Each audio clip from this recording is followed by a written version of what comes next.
Hello guys! Welcome dito sa aking channel.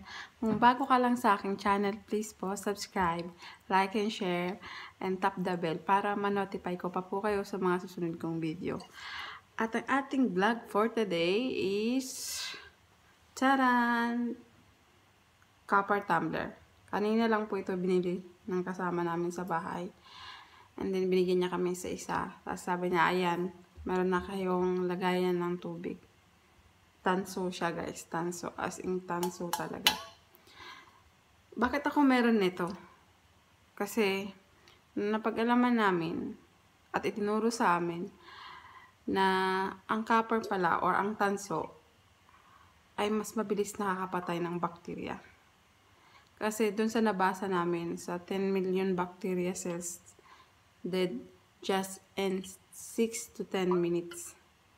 10 million guys, so napakaganda pala ng benefits nitong copper.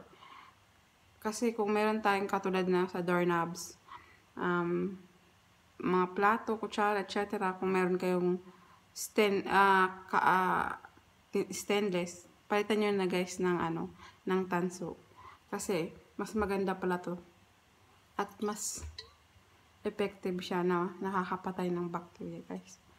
So, ito nga guys, dinala sa amin kanina at binigyan kami ng isa-isa. Ngayong gabi, nalagyan ko siya ng tubig. So, para kinabukasan, lobel, iinumin ko yung tubig nito. Kasi, usually, sa umaga, umiinom ako ng tubig. At, alam mo na, para healthy tayo, mas lalong healthy tayo, samahan natin ito. So, kung meron kayong nakikita mga tanso dyan guys na lagay ng tubig, bilhin nyo na. Kasi maganda talaga siya. Kasi maganda siya. Kahit i-search nyo siya guys, marami kayong benefits na makukuha dito. Kasi nagpapaboost din siya ng immune system. Marami guys. Indigestion, marami siya guys.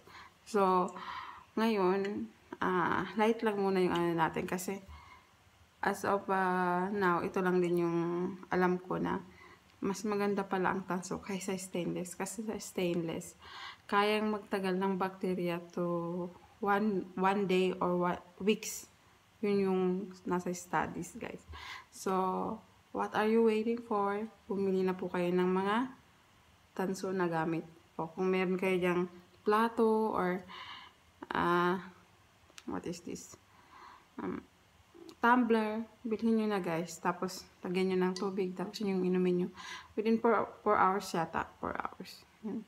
Kahit nga yung pinto ko, may may tanso. Galing sa mga wire.